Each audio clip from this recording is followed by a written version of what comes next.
عزیزو، وہ صحابہ اور ان کی عورتیں، ایک جوان نوجوان احد میں شہید ہوا ہے. بوڑھی ماں آئی احد کے میدان میں، حضور کو پہلے دیکھ کر کے کہتی آقا اگر اجازت ہے تو بیٹے کی لاش دیکھو. حضور نے فرمایا جاؤ دیکھ لو. لاش کی بات کر رہا ہوں، اپنے جگر گوشے کی لاش دیکھنا معمولی بات نہیں. خاتون آئی اور اس نوجوان کو دیکھا، اس کا جبہ اٹھایا، پلٹ کر کے پیٹھ کو دیکھا، ہاتھ پھیرا، پھر سینے کی طرف دیکھا، پھر سجدے میں گر گئی اور دعا کرنے لگی، شکرانے کی دعا کرنے لگ گئی. لوگوں نے پوچھا بڑی بھی خاتون کیا تم نے دیکھا؟ کہا اللہ کا شکر ہے، میرا یہ لال جب گھر سے نکل رہا تھا تو میں نے اس کو ایک نصیحت کی تھی، کہا تھا بیٹا رسول پاک کے ساتھ جا رہا ہے، اگر دشمن غالب بھی آ گئے تو میدان چھوڑ کر نہ نکلنا، اگر مصیبتوں کے پہاڑ آئے تو میدان چھوڑ کر نہ نکلنا. اور میری ایک نصیحت تھی میرے بیٹے کو، اگر تو بھاگتے ہوئے پیٹھ سے زخم کھا کر کے مرا تو میں اپنا دودھ بھی معاف نہیں کروں گی، میں اپنا دودھ بھی معاف نہیں کروں گی. زندگی ہے. عزیزان گرامی وقار، آج میں پہلے یہ بات تاریخ کے ساتھ بتا دوں، کئی ایسے غزوے ہو گئے، کئی ایسی جنگیں ہو گئیں جب مومنین کی عزت پر کسی نے سوال بھی کر دیا. آپ کو پتہ ہے غزوہ بنی قینقاع، غزوہ بنی قینقاع یہ مدینہ طیبہ سے قریب میں ایک جنگ ہوئی. جنگ کیا، قلعے کا محاصرہ ہوا تھا. یہ یہودی قبیلہ ہے. ایک خاتون، عرب خاتون تھی، برقعے میں تھی، وہ بازار میں آئی، یہودی دکان میں اس نے کچھ خرید و فروخت کرنی تھی. یہودیوں نے اس کے ساتھ مذاق اتنا کیا کہ اس کا لباس اتار دیا، اس کو ننگا کر دیا. اب وہ خاتون چیخنے لگی، چلانے لگی کہ مجھے سرے بازار ان لوگوں نے ننگا کر دیا. ایک عرب تھا وہاں پر، اس کی غیرت برداشت نہیں کی اور وہ حمیت میں، غیرت میں آ کر کے اس یہودی کو قتل کر دیا اور یہ لڑائی بڑھ گئی. جب یہ بات بڑھی تو رسول پاک صلی اللہ علیہ وسلم تک پہنچی. میرے آقا صلی اللہ تعالیٰ علیہ وسلم تشریف لے گئے اپنے صحابہ کے ساتھ.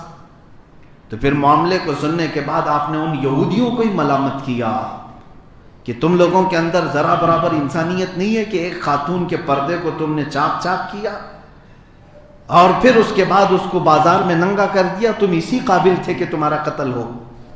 یہودی بھڑک گئے اور کہا محمد صلی اللہ علیہ وسلم بدر میں آپ جیت گئے تو آپ کے اندر غرور آ گیا.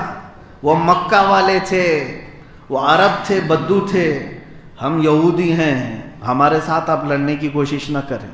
یہ یہودیوں کے ساتھ پہلی مرتبہ ہو رہا تھا اور حضور اکرم صلی اللہ تعالیٰ علیہ وسلم کو اس نے بار بار اس طرح کے جملے کہے. صحابہ اکرام حضور اکرم صلی اللہ علیہ وسلم پر جو جان نچھاور کرتے تھے کھڑے ہو گئے، کہا آقا ہمیں اجازت دے دیں، ہم انہیں بتاتے ہیں کہ محمد عربی کے غلام کون ہوتے ہیں. جب کبھی کسی خاتون کی عزت پر بھی ہاتھ اٹھے تو رسول پاک صلی اللہ علیہ وسلم کے دیوانے آ گئے. مدینہ طیبہ سے یہ سارے صحابہ نکل کر کے آئے اور وہی بنی قینقاع کا جو قلعہ تھا اس کا محاصرہ کیا. وہ جو چند دن پہلے بڑی ڈینگیں مار رہے تھے یہودی کہ ہم سے لڑنے کی بات نہ کریں، ہم ایسے کر دیں گے ویسے کر دیں گے، وہ قلعے کے اندر چھپ کر کے بیٹھ گئے. ایسے چھپ گئے کہ ان کا کھانا پانی تک بند ہو گیا. 17 دن تک رسول پاک صلی اللہ علیہ وسلم اور ان کے صحابہ محاصرہ کیے رہے. یہودیوں کی ایک عادت میں آپ کو بتا دوں، یہ سامنے سے کبھی لڑ نہیں سکتے، یہ کبھی لڑ نہیں سکتے. یہ قوم بزدل ہے ہمیشہ سے. آج بھی یہی حرکتیں ان کی ہیں، پوری دنیا کو لڑا کر کے رکھا لیکن خود میدان میں کبھی نہیں آتے. سازشوں کے جال بچھاتے ہیں اور بڑے بڑے دعوے کرتے ہیں اور ڈرانے کی باتیں بھی کرتے ہیں کہ ہمارے پاس اتنی طاقت ہے، ہمارے پاس وہ طاقتیں ہیں. لیکن اگر ان کا مقابلہ چھوٹے مسلمانوں سے بھی ہو جائے تو یہ میدان چھوڑ کر فرار ہوتے ہیں. ان کی تاریخ رہی ہے. رسول پاک صلی اللہ تعالیٰ علیہ وسلم کا سامنا نہیں کر سکے اور 17 دن کے بعد یہ غزوہ فتح سے ہمکنار ہوا. میں آپ کو صرف اس غزوے کی تاریخ اس لیے بتایا، یہ 2 ہجری کا ہی واقعہ ہے. حضور اکرم صلی اللہ تعالیٰ علیہ وسلم ہجرت کر کے مدینہ طیبہ تشریف لے گئے تو اللہ کے حبیب صلی اللہ تعالیٰ علیہ وسلم کا ایک قانون تھا کہ کوئی کسی خاتون کی طرف نظر نہ اٹھائے، کوئی کسی خاتون کی طرف جبرن ہاتھ نہ اٹھائے. اور جب ان یہودیوں نے عرب خاتون کے ساتھ ایسا کیا تو رسول پاک صلی اللہ علیہ وسلم جنگ کے لیے تشریف لے آئے، حالانکہ وہ یہودیوں کے ساتھ حضور صلی اللہ علیہ وسلم کا معاہدہ چل رہا تھا کہ تم ہمارے ساتھ نہیں لڑو گے، ہم تمہارے ساتھ نہیں لڑیں گے. یہودیوں نے جب وہ یہ معاہدہ توڑا تو ان کے ساتھ جنگ بھی ہوئی. اتنا ہی نہیں، میں آپ کو بتاؤں غیرت کسے کہتے ہیں. غیرت کا لفظ جو میں استعمال کر رہا ہوں کیا ہے؟ غیرت ایک ایسی چیز ہے کہ برداشت نہ کریں غلط بات کو. غلط بات کو نہ برداشت کرنے کا نام غیرت ہے. اب یہ کتنے لوگوں کے اندر زندہ ہے ابھی یہ پتہ نہیں ہے. اور یہ بھی میں آپ کو بتا دوں، ایمان بھی جس کے اندر ہے اس کی بھی یہی علامت بتائی گئی. آپ کے اندر ایمان کتنا باقی ہے کیسے ناپ کر بتائیں گے آپ؟ کوئی تھرمامیٹر ہے آپ کے پاس؟ دودھ کو ناپ سکتے ہیں، چاول گھی کو ناپ سکتے ہیں، ایمان کو کیسے ناپیں گے آپ کتنا ہے؟ ابھی ہمارے سے میں آپ کو ایک تھرمامیٹر بتاتا ہوں حدیث رسول صلی اللہ علیہ وسلم سے. اللہ کے نبی صلی اللہ تعالیٰ علیہ وسلم ارشاد فرماتے ہیں من رأى منکم منکرا فلیغیرہ بیدہ ومن لم یستطع فبلسانہ ومن لم یستطع فبقلبہ وذلک اضعف الایمان او کما قال رسول اللہ صلی اللہ علیہ وسلم. اللہ کے نبی صلی اللہ علیہ وسلم ارشاد فرماتے ہیں جب بھی تم میں سے کوئی بری چیز کو دیکھے، کوئی برائی کو دیکھے تو ہاتھ سے روکنے کی کوشش کرے. حدیث سنا ہوگا آپ نے، ہاتھ سے روکو اگر طاقت ہے، اور اگر طاقت نہیں ہے تو زبان سے روکو. زبان سے تو کہہ سکتے ہو یہ برا ہے. اور میرے آقا صلی اللہ علیہ وسلم فرماتے ہیں وَمَن لَمْ يَسْتَطِعْ، اور زبان سے بھی روکنے کی طاقت نہیں ہے فَبِقَلْبِهِ، اپنے دل سے تو برا کہو، اپنے دل سے برا کہو اور اس جگہ سے چلے جاؤ. جوا چل رہا ہے تمہارے سامنے، تم طاقت اتنی نہیں رکھتے کہ ہاتھ سے روک سکیں، اتنی بھی نہیں رکھ سکتے کہ ان کو زبان سے روکیں. اتنا تو کر سکتے ہو کہ دل میں برا جان کر اس محفل سے اڑ جاؤ.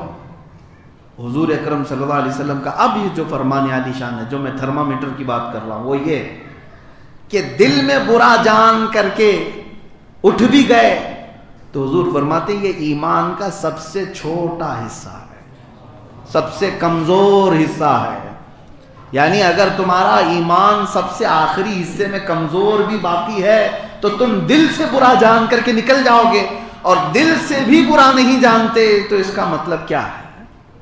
پھر ایمان بھی باقی نہیں ہے.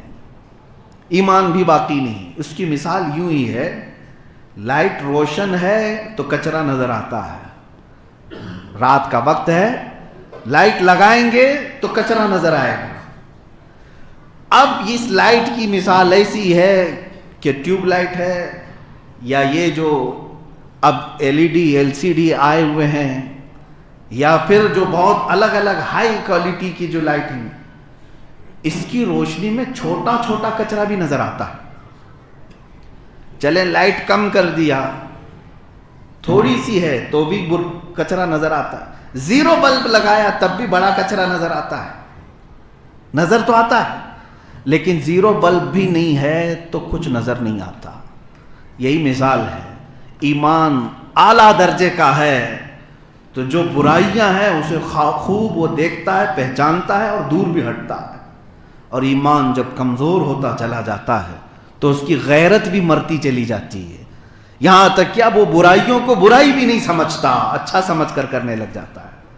یا پھر ایسی محفلوں میں بیٹھا رہتا ہے گھنٹوں جہاں برائیاں ہو رہی ہوتی ہیں. کیوں؟ اب وہ لائٹ ہی ختم ہو گئی اس کی جو اس کو برائی دکھا سکے. میرے عزیزوں، میں غیرت کی بات کر رہا ہوں. آج اس کو ہمیں دوبارہ اپنے دلوں میں زندہ کرنا ہے. اپنی غیرت کو بیدار کرو. غیرت ایمانی، جو غلط چیز کو برداشت نہ کرے، اسی کو غیرت کہتے ہیں. میں آپ سے سوال کرتا ہوں، آپ نے پچھلے 10 سال سے اگر گالیاں سنی ہیں، چلو اپنے لیے سنیں تو معاف کرنے کا حکم ہے کہ آپ معاف بھی کر سکتے ہو، لیکن تم اپنی ماں کے لیے سن رہے ہو، باپ کے لیے سن رہے ہو، تو پھر یہاں پر آپ کی غیرت دیکھی جاتی ہے. اور اس سے بڑھ کر کے اگر اللہ اور اس کے رسول کے لیے سن رہے ہو تب پھر تمہیں معاف کرنے کا بھی حق نہیں ہے, پھر تمہارے اندر اختیار نہیں. اب لوگ امن کی بات کرتے ہوئے کہتے ہیں ارے اسلام تو بڑی شانتی کا مذہب ہے, سب کو معاف کرتے ہیں, معاف کرنے کا درس ہے اس میں. تو اگر کچھ ایسے خبیث قسم کے لوگ تمہارے نبی کو, دین کو یا اللہ کو گالیاں دے رہے تو معاف کر دو, چھوڑ دو انہیں. نادانو تمہیں پتہ نہیں معاف کرنے کا حق ہمیں نہیں دیا گیا ہے. رسول پاک صلی اللہ علیہ وسلم کی ذات پر, اسلام پر اور اللہ کی ذات پر اگر کوئی بھونکے تو ہم کون ہوتے ہیں یہ معاف کرنے والے؟ اگر ہماری غیرت باقی ہے تو ہم اپنی جان بھی قربان کریں گے اور معاف نہیں کریں گے. یہی صحابہ کا مشن تھا, یہی صحابہ کا مشن تھا. صحابہ اکرام رضوان اللہ تعالی علیہ مجمعین جو جنگوں میں گئے تو کیا ان کے اندر رحم کا مادہ نہیں تھا؟ وہ نہیں معاف کر سکتے تھے؟ انہوں نے اگر لڑائیاں کی ہیں تو اپنی ذات کے لیے نہیں کیا, اللہ اور اس کے رسول کے لیے کیا ہے. جب کبھی کوئی حضور پاک صلی اللہ علیہ وسلم کے خلاف بولا تو ان کی تلواریں باہر آ گئیں اور انہوں نے مقابلہ بھی کیا. آپ کو میں سلطان صلاح الدین ایوبی کی بات بتاؤں, آج تاریخ کی کتابیں اٹھا کر کے پڑھ لینا, انگلش پڑھتے ہو, انگریزی پڑھتے ہو تو انگریز مؤرخین نے جو تاریخ لکھی وہ بھی پڑھ لینا. صلاح الدین ایوبی کی تاریخ میں انہوں نے کیا لکھا ہے, انگریزوں نے لکھا, میں اپنے لکھے ہوئے لوگوں کی بات نہیں کر, انگریزوں نے لکھا ہے کہ ہم نے پچھلے بادشاہوں میں, پچھلے جرنلوں میں, سپہ سالاروں میں ایسا کوئی سپہ سالار دیکھا ہی نہیں جیسا صلاح الدین تھا. یہ عیسائی لوگوں نے لکھا ہے, یورپی لوگوں نے لکھا ہے. ان سے پوچھو کیوں, کیا اس کے اندر خوبی تھی؟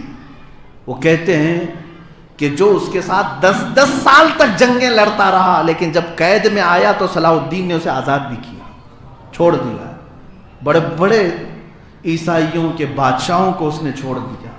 یہاں تک کہ جب بیت المقدس فتح ہوا, اس وقت کی تاریخ میں آپ کو بتاؤں, عیسائیوں نے جب بیت المقدس کو پر قبضہ کیا تھا 96 سال پہلے, صلاح الدین کے آنے سے 96 سال پہلے, پورے فلسطین میں اتنا قتل کیا تھا کہ کہیں سے بھی چلے آدمی تو اس کے پیر خون میں ڈوب جاتے تھے. مسلمانوں کا اتنا قتل کیا تھا. عیسائی جب غالب آئے تھے بیت المقدس کو فتح کر کے, 96 سال تک انہوں نے اتنا قتل کیا, اتنا ظلم کیا, بلکہ مسجد اقصی کی زمین کو بھی لال کر دیا تھا. بیت المقدس کی زمین بھی لال ہو گئی تھی. لیکن صلاح الدین جب آئے 96 سال کے بعد, تاریخ تو نہیں بھولی جاتی نا, ہمارے بچوں کو تم نے قتل کیا تھا, ہمارے بڑوں کو مارا تھا, سب کچھ دیکھا. لیکن صلاح الدین ایوبی جب بیت المقدس پر غالب آئے اور بیت المقدس کو فتح کیا تو اعلان پورے بیت المقدس کی دیواروں سے یہ کیا گیا تھا کہ جو رہنا چاہے وہ خوشی سے رہے اور جو جانا چاہے وہ امن کے ساتھ چلا جائے, کسی کا قتل نہیں کیا جائے گا. یہ اعلان سن کر کے عیسائی یوں ہی نہیں گئے, مسجد کے دیواروں پر یا دروازوں پر جو سونے کی چیزیں لگائی گئی تھی وہ بھی کھرچ کھرچ کر کے لے جا رہے تھے.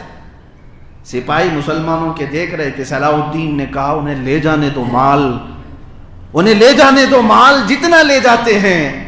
اسی کی ترجمانی اقبال نے کہا تھا, شہادت ہے مطلوب و مقصود مومن, نہ مال غنیمت نہ کشور کشائی. مومن کا مطلب اور مقصد جو ہے وہ مال حاصل کرنا, تخت حاصل کرنا نہیں ہوتا, اللہ کی رضا اور شہادت حاصل کرنا ہوتا. ہاں وہ لے جاتے ہیں دنیا والے, مال تو لے جانے دیں. اب جو بات میں عرض کرنے جا رہا ہوں وہ یہ ہے, سب کو آزاد کرنے والا صلاح الدین, سب کو معاف کرنے والا صلاح الدین ایک بار اتنے جلال میں تھا کہ آنکھیں لال تھی, تلوار چمک رہی تھی. کس کے لیے؟ برنس نام کا ایک جرنل تھا عیسائیوں کا, اس کو قید کر کے لایا گیا. اس کا جرم کیا تھا؟ صرف 2.5 سال قبل اس برنس نام کے اس عیسائی سپاہی نے مسلمانوں کے ایک قافلے کو گرفتار کیا, ان کا مال لوٹا, انہیں مارا, لیکن ساتھ میں یہ جملہ کہا تھا, کہاں ہے تمہارے محمد, بلاؤ ان کو مدد کے لیے. کہاں ہے محمد, وہ کیوں نہیں آتا؟ معاذ اللہ رب العالمین. یہ جملہ صلاح الدین تک پہنچا تھا. کہا کہ اس نے مارا تو مارا، مال تو لوٹا، لیکن نبی کونین کو اس طرح سے جملے کہہ کر کے بلایا. صلاح الدین اس وقت بیمار تھے، اللہ کی بارگاہ میں منت کرتے، نذر کرتے، مولا اتنی سانسیں اور بڑھا دے کہ میں اس گستاخ کو سب کے سامنے گردن قلم کروں. 2.5 سال ہو گئے، صحت یاب بھی ہوئے، اور ایک وقت وہ بھی آیا کہ جب برنس بھی قید ہو کر کے آ گیا. عیسائی بکرے کی اماں کب تک خیر منائے گی؟ ایک دن تو بقرعید آئے گی، ایک دن تو بقرعید آ ہی جاتی ہے. آج صلاح الدین ایوبی کے ہاتھ میں وہ برنس آیا. اس نے خود کہا صلاح الدین ہمارے بڑے بڑے سپاہیوں کو تو نے آزاد کیا، مجھے کیوں قتل کرنے کے لیے سب کے سامنے کھڑا کیا گیا؟ صلاح الدین ایوبی نے تلوار لہرائی اور کہا برنس آج سے 2.5 سال پہلے تو نے کہا تھا کچھ غریب مسلمانوں کو کہ بلاؤ کہاں ہے وہ محمد، دیکھ اس محمد نے مجھے بھیجا ہے صلی اللہ تعالی علیہ وسلم. اور اس کی گردن قلم کیا اور پھر اعلان کیا صلاح الدین اپنے ساتھ ہونے والے ہر ظلم کو معاف کر سکتا ہے، نبی کونین کی طرف اٹھنے والی انگلی کو ہمیشہ کے لیے ختم کر سکتا ہے. حضور صلی اللہ علیہ وسلم کے لیے اور اسلام کے لیے جو بات خلاف شرع یا خلاف عادت نکلے گی، پھر اس کا مقابلہ کرنا، اسی کو غیرت کہتے ہیں. یہی غیرت ہے. انہوں نے ہمیں غیرت سکھائی تھی. غیرت ایمانی آج ہمارے اندر آنے کی ضرورت ہے. اے مسلمانوں، جب تمہاری غیرت باقی ہوگی تو دوسری قوموں کے اندر مجال بھی نہیں، دوسری قوموں کے اندر آپ سے چھیڑ چھاڑ کرنے کی مجال نہیں. ایک بات یاد رکھنا، کتے اسی وقت ناچتے ہیں جب وہ شیر کو سوتا ہوا دیکھتے ہیں، اور اگر وہ بیدار ہو تو کسی کی مجال نہیں ہوتی. آج حالت یہی ہے کہ تم سوئے ہوئے ہو، بیدار ہو جاؤ ایمانی حالت کے ساتھ، تو پھر دیکھنا جیسے کہ شاعر نے کہا تھا بیدار تو ہو لینے دو اس قوم کو، بیدار تو ہو لینے دو اس قوم کو، پھر ہر قوم پکارے گی حسین ہمارے ہیں. انہیں کہنا پڑے گا کہ حسین ہمارے بھی ہیں. کیوں؟ تم اگر بیدار ہو پھر وہ بھی کہیں گے محمد ہمارے بھی ہیں صلی اللہ علیہ وسلم. ایک وقت تھا جب تمہارا غلبہ تھا تو دوسرے بھی یہ کہتے تھے کہ محمد صلی اللہ علیہ وسلم جیسا کوئی انسان ہی نہیں تھا. آج تم سوئے ہوئے ہو اور غیرت بھی جا رہی ہے، جس کی وجہ سے اوچھے حملے حضور پاک صلی اللہ علیہ وسلم کی شان پر، اسلام پر اور قرآن پر کیے جا رہے ہیں. یہ غیرت ہی کا معاملہ ہے. آپ کو میں بتاؤں غیرت کی ایک چھوٹی سی مثال یہ بھی دے دوں. ہندوستان اور عرب میں کتنا لمبا فاصلہ ہے؟ تقریباً 4000 کلومیٹر سے زیادہ کا فاصلہ ہے. ہند اس وقت سندھ دونوں ایک تھے، اکھنڈ بھارت جس کو کہتے ہیں. سندھ کے علاقے میں ایک راجہ دابر سنگھ تھا. اس کے حکومت میں کچھ گنڈوں نے مسلمان عورتوں کو گرفتار کیا جو حج پہ جا رہی تھی. یہ 90 ہجری کے قریب کا واقعہ ہے. 90 ہجری کی بات کر رہا ہوں، 1442 ہو گئے. اس زمانے میں کچھ عورتوں کو گرفتار کیا، ان کا مال لوٹ لیا. ان خواتین نے صرف اتنا پکارا تھا کہ کوئی عرب تک ہمارا پیغام پہنچا دے، اگر ہمارا کوئی بھائی زندہ ہے تو ہماری عزتوں کو بچا دے. کچھ تجارت کرنے کے لیے جو عرب آئے ہوئے تھے ان کو پتہ چلا کہ ان کے گنڈوں نے گرفتار کیا ہے. وہ جب واپس عرب میں پہنچے تو وہاں کے گورنر کے سامنے واقعہ سنا رہے تھے کہ سندھ میں ایسے کچھ مسلمان عورتوں کو گرفتار کر کے گنڈوں نے ان کی عزت لوٹی ہے، مال بھی لوٹا. حج پہ جا رہی تھی عورتیں. گورنر کے سامنے تاجر لوگ واقعہ سنا رہے تھے. 19 سال کا ایک جوان کھڑا تھا، محمد بن قاسم. غیرت جاگ گئی. کہا کہ کہاں ایسا ہوا ہے؟ کہا سندھ میں. اس 19 سالہ جوان نے کبھی سندھ کا نہ دورہ کیا نہ ہند کو دیکھا تھا، عرب میں بیٹھا ہوا. اور 19 سال کی عمر ہوتی کیا؟ آج ہمارے ہاں تو اس کو لڑکپن کہتے ہیں، بچپن بھی کہتے ہیں بعض، جبکہ 19 سال کی عمر میں محمد بن قاسم نے وہیں سے پکار کر کہا لبیک یا اختی، اے میری بہن میں آ رہا ہوں تیری عزت کی حفاظت کے لیے. 10,000 کا لشکر لے کر محمد بن قاسم سب سے پہلے سندھ کے وادی میں اترنے والا۔ سب سے پہلے محمد بن قاسم نے اس راجا سے یہی کہا تھا کہ ان خواتین کو چھوڑ دو، ان عورتوں کی عزت سے کھیلنا چھوڑ دو، انہیں آزاد کر دو۔ وہ بڑے مقدس سفر پر تھی، ہم امن کے ساتھ آپ سے مطالبہ کر رہے ہیں، لیکن راجا کو غرور اتنا تھا، گھمنڈ اتنا تھا اپنی طاقت پر، کہا کہ تم جیسے چھوٹے چھوٹے بچوں کے ساتھ راجا ایسی حرکت کرے گا کہ تمہارا نشان ختم ہو جائے گا۔ محمد بن قاسم کو للکارتا، اور تم مجھ سے کہتے ہو کہ عورتوں کو چھوڑ دے، ایسا کبھی نہیں ہو سکتا۔ محمد بن قاسم نے کہا کہ اگر تم چھوڑ نہیں سکتے تو پھر آ جاؤ، ہمارا اور تمہارا مقابلہ ہوگا۔ اور یہ 3 دن تک کی جنگ تھی، تاریخ میں آج بھی لکھا ہوا ہے، پنڈتوں میں بھی یہ تاریخ لکھی ہے۔ سب سے پہلی جنگ جو سندھ کے میدان میں ہوئی وہ ایک غیرت کے نام پر ہوئی ہے۔ محمد بن قاسم نے وہ جوہر دکھائے تھے کہ 3 دن کے اندر سارے فوجی راجا کے تتر بتر ہو گئے، اور وہ راجا بھی قیدی ہو کر کے گرفتار ہوا، ہمیشہ کے لیے خاتمہ ہوا، ایک تخت ختم ہوا، ایک ظلم ختم ہوا، ان عورتوں کو آزاد بھی کیا اور پرچم اسلام بھی لہرایا۔ محمد بن قاسم 19 سال کا جوان ہے جو ایک غیرت کو لے کر کے عرب سے یہاں چلا آیا تھا۔ اے جوانوں، تمہاری غیرت کہاں ہے؟ آج تمہاری بہنوں کی بھی عزت لوٹی جا رہی ہے۔ کیا یہ دلی کے واقعے نہیں آپ کو جھنجھوڑتے، جہاں پر ہر آئے دن کوئی نہ کوئی ایک خاتون کو ریپ کرنا، اسے مار ڈالنا، اسے جلا دینا، ختم کرنا؟ اس پر کتنے لوگوں کی آوازیں اٹھتی ہیں؟ آپ کو پتا ہے ہماری سیاست میں بھی کتنی نمائندگی ہے؟ 300 کے قریب تو پورے ہندوستان میں MLA مسلمان بیٹھے ہوئے ہیں۔ پتہ نہیں ان کی زبانوں پر کس نے تالے لگائے ہیں۔ میرے عزیزوں، اگر اللہ نے تمہیں منصب دیا ہے تو آواز تو اٹھاؤ اپنی بہنوں کے لیے۔ تم کبھی آواز نہیں اٹھاتے، اپنی بہنوں کے لیے تو پکارو۔ جن خواتین کو ان درندوں نے نوچ ڈالا، کیا قیامت کے دن تم سے سوال نہیں ہوگا؟ قرآن کی آیتیں میں تمہیں پڑھ کر کے بتاتا ہوں۔ سورہ تکویر میں اللہ فرماتا ہے وَإِذَا الْمَوْءُودَةُ سُئِلَتْ بِأَيِّ ذَنبٍ قُتِلَتْ۔ قرآن کہتا ہے یہ جو دفنا دی جاتی تھیں عرب کی بچیاں، زندہ دفنا دی جاتی تھی پہلے لڑکیاں، تو قیامت کے دن یہ دفنائی ہوئی بچیاں کھڑی ہوں گی، ماری گئی ہوئی لڑکیاں کھڑی ہوں گی، اور وہ پوچھیں گی کہ مولا ان سے سوال کر کے مجھے کس جرم میں قتل کیا گیا تھا، مجھے کس گناہ پر مارا گیا تھا؟ تو موجود سارے لوگوں کو یہ جواب دینا ہوگا، تمہارے آنکھوں کے سامنے مارا گیا ہے، تمہارے سامنے قتل کیا گیا ہے، تم نے آواز تک نہیں اٹھائی۔ ہم نے اپنے ممبروں سے جو آواز اٹھانی ہے وہ اٹھا لیا۔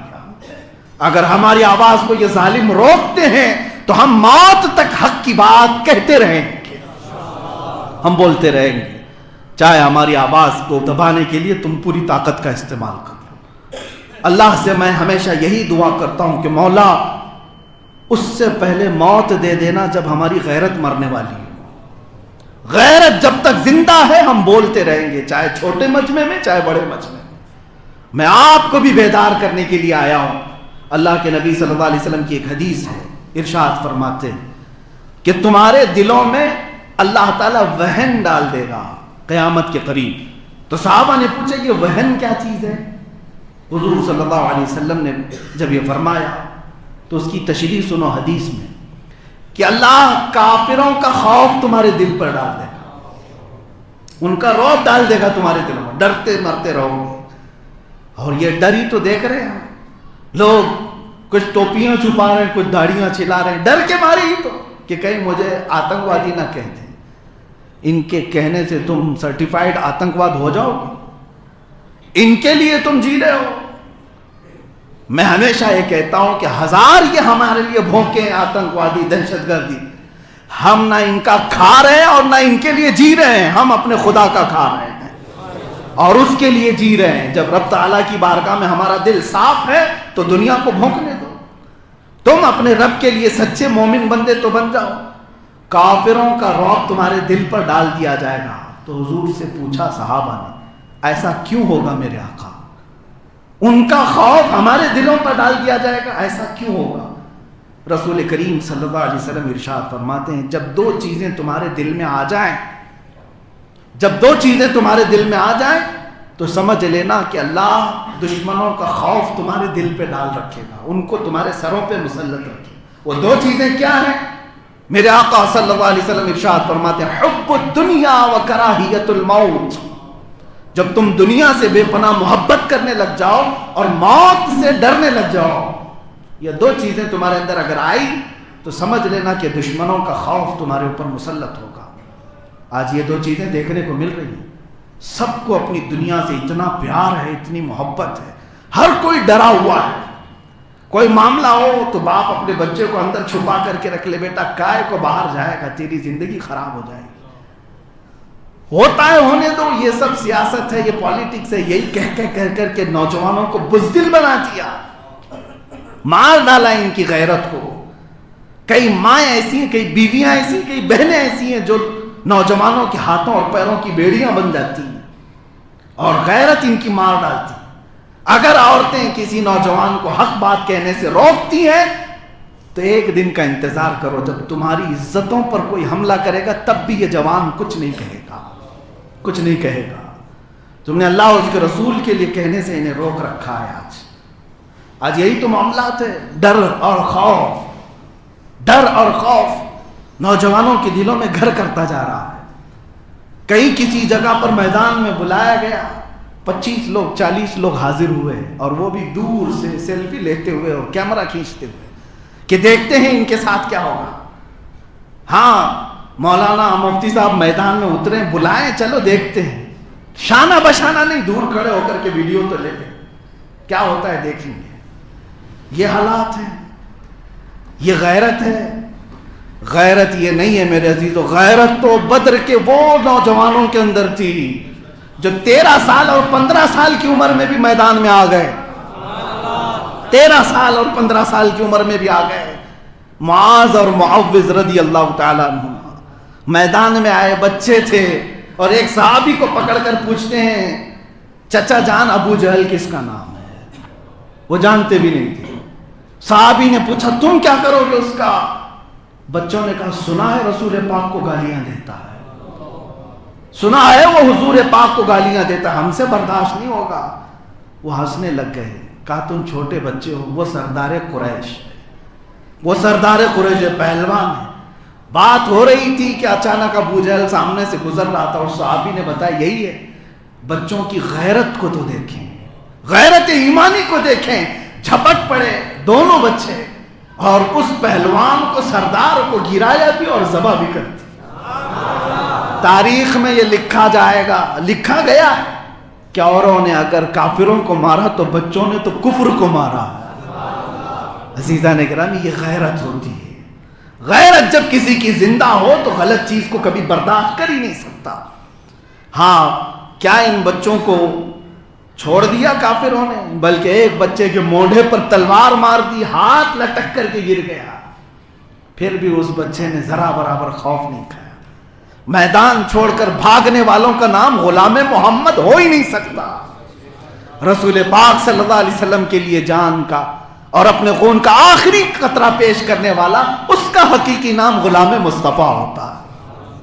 اعلیٰ حضرت فاضل بریلوی رضی اللہ تعالیٰ عنہ نے اس خوف کو نکالنے کے لیے تو یہ فرمایا تھا، خوف نہ رکھ رضا ذرا تو ہے عبد مصطفیٰ، خوف نہ رکھ رضا ذرا تو ہے عبد مصطفیٰ، تیرے لیے امان ہے، تیرے لیے امان ہے۔ تم اگر نبی پاک کے ساتھ اپنی غلامی کی نسبتیں جوڑتے ہو تو خوف نکالو، بزدلی کو ختم کرو، غیرت کو بیدار رکھو۔ غیرت ایسی ہونی چاہیے کہ آپ خود بھی بولیں، اپنے نوجوانوں کو بھی اس بات کی تلقین کریں کہ کبھی غلط کام کو ہرگز برداشت نہ کرنا۔ جب اللہ نے تجھے زبان دیا ہے یا ہاتھ کی طاقت دیا ہے یا جس طرح کی بھی طاقت دیا ہے، استعمال کرنا اور اس برائی کا قلع قمع کرنا، ختم کرنا۔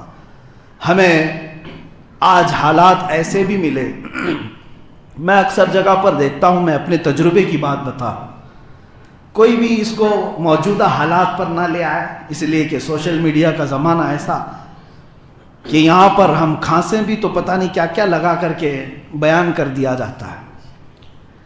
کچھ ایسی جگہوں پر بھی ہمارا جانا ہوا جہاں پہلے ہی سے لوگ ڈرے ہوئے ہیں، ایک علاقے میں پہنچا، شاندار استقبال کیا لوگوں نے، بہت شاندار استقبال کیا، لیکن ذمہ داروں میں سے ایک صاحب آئے اور کان میں کہا کہ حضرت شہادت پہ تھوڑا بیان مت کیجیے، شہادت پہ بیان۔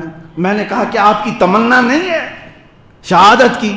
کہا وہ تو ہے تمنا، لیکن ابھی کیا ہے، آپ بیان کریں گے جوانوں میں جوش آئے گا، فلاں ہوگا وہ ہوگا، لوگ ایسا ڈرتے ہیں۔ قسم خدا کی اس دن پورا بیان میں نے جہاد پہ ہی کیا تھا۔ میں نے بتایا کہ خوف اور ڈر نکالو۔ میرے عزیزو، وہ صحابہ اور ان کی عورتیں، ایک جوان نوجوان احد میں شہید ہوا ہے، بوڑھی ماں آئی احد کے میدان میں، حضور کو پہلے دیکھ کر کے کہتی آقا اگر اجازت ہے تو بیٹے کی لاش دیکھو۔ حضور نے فرمایا جاؤ دیکھ لو۔ لاش کی بات کر رہا ہوں، اپنے جگر گوشے کی لاش دیکھنا معمولی بات نہیں۔ خاتون آئی اور اس نوجوان کو دیکھا، اس کا جبہ اٹھایا، پلٹ کر کے پیٹھ کو دیکھا، ہاتھ پھیرا، پھر سینے کی طرف دیکھا، پھر سجدے میں گر گئی اور دعا کرنے لگی، شکرانے کی دعا کرنے لگ گئی۔ لوگوں نے پوچھا بڑی بھی خاتون کیا تم نے دیکھا؟ کہا اللہ کا شکر ہے، میرا یہ لال جب گھر سے نکل رہا تھا تو میں نے اس کو ایک نصیحت کی تھی، کہا تھا بیٹا رسول پاک کے ساتھ جا رہا ہے، اگر دشمن غالب بھی آ گئے تو میدان چھوڑ کر نہ نکلنا، اگر مصیبتوں کے پہاڑ آئے تو میدان چھوڑ کر نہ نکلنا۔ اور میری ایک نصیحت تھی میرے بیٹے کو، اگر تو بھاگتے ہوئے پیٹھ سے زخم کھا کر کے مرا تو میں اپنا دودھ بھی معاف نہیں کروں گی، میں اپنا دودھ بھی معاف نہیں کروں گی۔ میں میدان جہاد میں آنے کے بعد جب دیکھتی ہوں کہ میرا بیٹا شہید ہو گیا، اس پر مجھے اطمینان نہیں تھا، میں نے سب سے پہلے اس کی پیٹھ کو دیکھا کہ کہیں بھاگتے ہوئے تو نہیں مارا گیا، اور میں نے دیکھا اور اللہ کا شکر ادا کیا، پیٹھ پر میرے بچے کے ایک بھی زخم نہیں، سب سینے پر لیا ہے۔ یہ وہ خواتین تھی جو جوانوں کو بیدار رکھتی تھی۔ عزیزان گرامی وقار، یہاں وہ لوگ بھی ہیں، امام صاحب تھوڑا سا ایسا اتنا سخت بیان مت کرو، متولی صاحب ڈرا رہے ہیں اور دوسرے حضرات انہیں ڈرا رہے ہیں کہ آپ تھوڑا سا دیکھیں، ماحول کو دیکھیں، یہاں پر بڈی کا کاروبار بہت چلتا ہے، آپ یہ معاملہ چھوڑ دیں، شرابی لوگ زیادہ ہوتے ہیں، اس پر مت بولیں۔ پھر کس پہ بولیں؟ ہانڈی مانجنے پہ بولیں، کچرا جھاڑنے پہ بولیں؟ عزیزان گرامی وقار، آپ کی غیرت جب تک باقی رہے گی آپ دین کو بڑھ چڑھ کر کے بولیں گے۔